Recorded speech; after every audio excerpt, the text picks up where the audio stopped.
sorprendió? Aparentemente no tanto porque, bueno, lo escuché al expresidente decir que esto casi que estaba preparado, ¿no?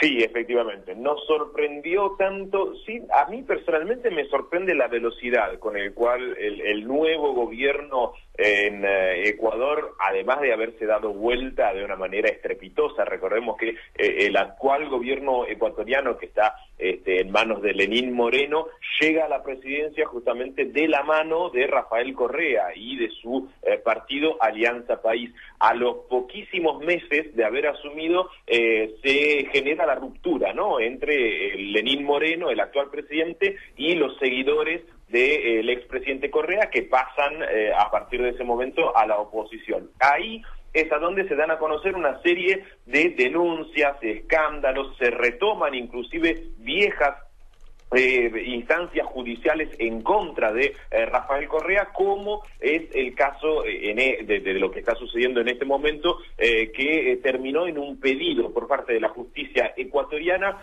a Interpol para ordenar la prisión preventiva y la extradición de Rafael Correa.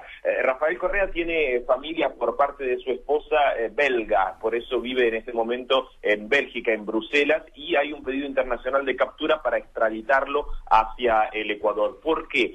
¿De dónde viene este pedido? Tiene que ver con una causa que arrancó en el año 2013.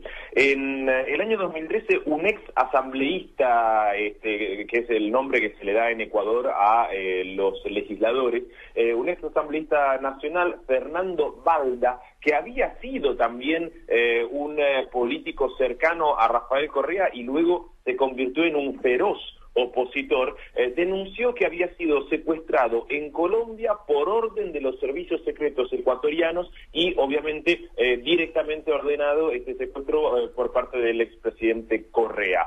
¿Por qué, según Balda, se dio este secuestro? Balda desde 2011 se había refugiado en Colombia para escapar a una condena por insultos e injurias que le había dado la justicia ecuatoriana, luego de que había denunciado que periodistas, políticos, habían sido espiados por la presidencia de Correa.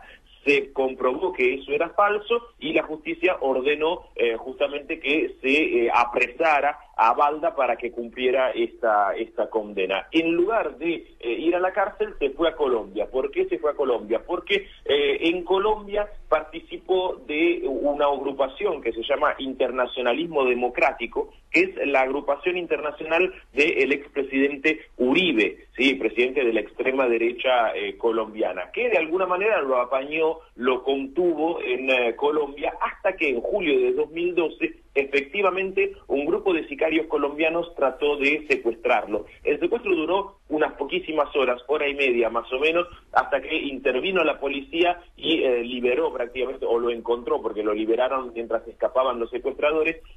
Liberó a Balda y Balda tuvo que volver a Colombia, fue extraditado, a Ecuador, fue extraditado a Ecuador, a donde cumplió efectivamente su condena a la cárcel. Ahí es a donde denuncia Correa.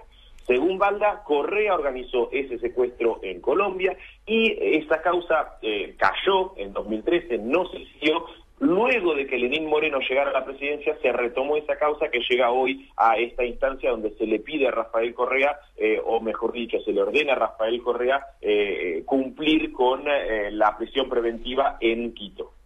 Esto implica que, bueno, la extradición se va a dar seguramente en las próximas horas, ¿o pensás que puede llegar a haber alguna fundamentación desde la defensa como para que se pueda mantener en Bélgica? Mira, no necesariamente se va a dar, todavía existen una serie de posibilidades. Ajá. Una es que la defensa pida el asilo político en Bélgica. Claro. En ese caso, Correa debería demostrar que es un perseguido político, efectivamente, claro. Y obviamente eso no es tan simple, porque por más que la defensa diga no existen las pruebas que vinculen ese secuestro con el presidente de Ecuador. Claro. Al mismo tiempo, digamos, hay un pedido oficial por parte de la justicia de un país reconocido con el cual Bélgica tiene relaciones diplomáticas, con lo cual, obviamente, la defensa de Correa deberá hacer malabares para lograr demostrar la persecución política.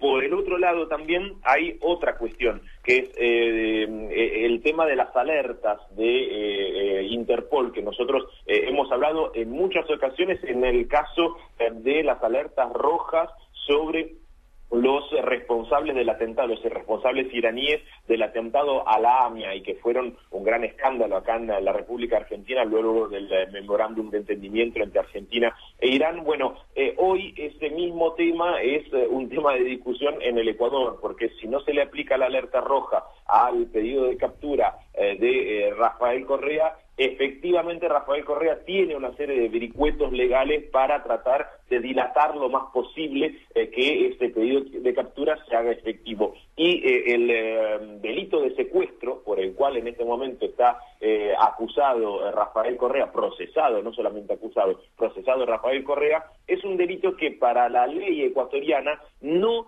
puede ser juzgado en ausencia, es decir, sí o sí, para que el caso continúe, para que el caso vaya adelante, tiene que estar Correa en el Ecuador. Si Correa logra evitar la vuelta al Ecuador, el caso prescribe en 6 años. Eso puede llegar a ser también otra de las estrategias de la defensa de Correa. Perfecto, damos vuelta a la página y nos vamos a México, nuevo presidente. Sí, hay nuevo presidente luego de las elecciones del domingo pasado, un presidente que de alguna manera retoma ese camino en América Latina que vos recién nombrabas, ¿no? Hablabas de Correa, hablabas de Lula y de esos presidentes que efectivamente hoy les está cayendo la justicia de sus propios países realmente muy, pero muy duro. Correa mismo, ¿no? Dijo, es una persecución en contra de aquellos presidentes latinoamericanos que han seguido una senda diferente a la clásica neoliberal y de derecha y conservadora que se ha tenido en nuestro continente. Bueno, América Latina, México parece ir a contramano del resto de América Latina, por lo menos en términos electorales y en términos discursivos.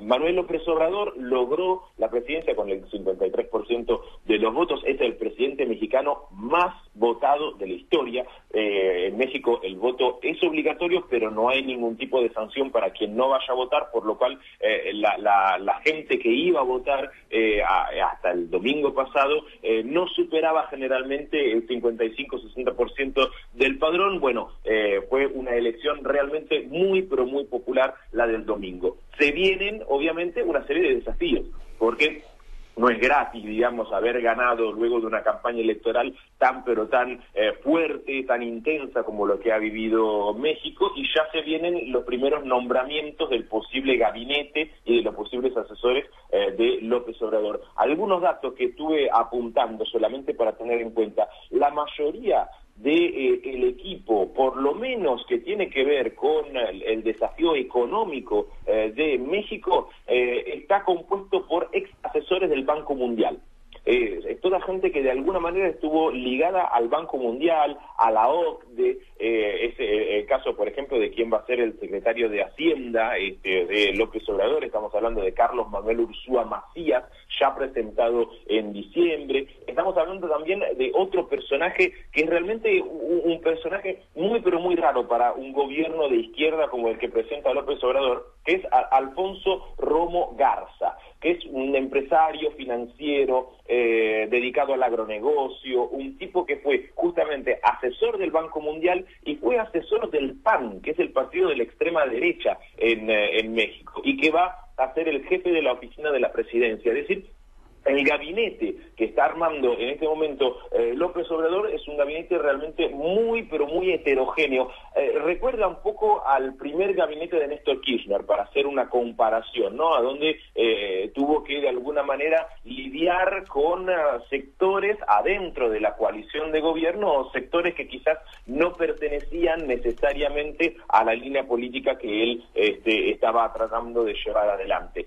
Las primeras decisiones que ya tomó López Obrador Obrador sobre el TLC ya habló con Donald Trump. Recordemos que México tiene un tratado de libre comercio con los Estados Unidos y Canadá, que está en plena negociación en este momento. En los próximos días, el grupo de Peña Nieto, el grupo de negociadores de Peña Nieto, del presidente saliente, va a ser ayudado por quienes van a ser los negociadores de López Obrador, pero se va a mantener la misma línea que mantenía Peña Nieto, es decir, la defensa a toda costa del Tratado de Libre Comercio con los Estados Unidos, que representa el 80% de las exportaciones mexicanas, y al mismo tiempo el acuerdo sobre migrantes, que es lo que se está tratando de negociar con Estados Unidos en los próximos días. El 13 de julio, prácticamente la semana pasada, la semana que viene, el secretario de Estado de los Estados Unidos, Mike Pompeo, va a visitar la Ciudad de México y se va a reunir tanto con Peña Nieto como con López Obrador para charlar un poco la relación entre los dos países. Así que vamos a estar atentos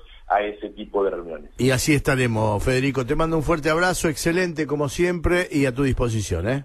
Igualmente digo, gracias, Walter. Enorme abrazo, Federico Larsen, y todo el panorama internacional aquí en Nuestras Mañanas Sin Filtro.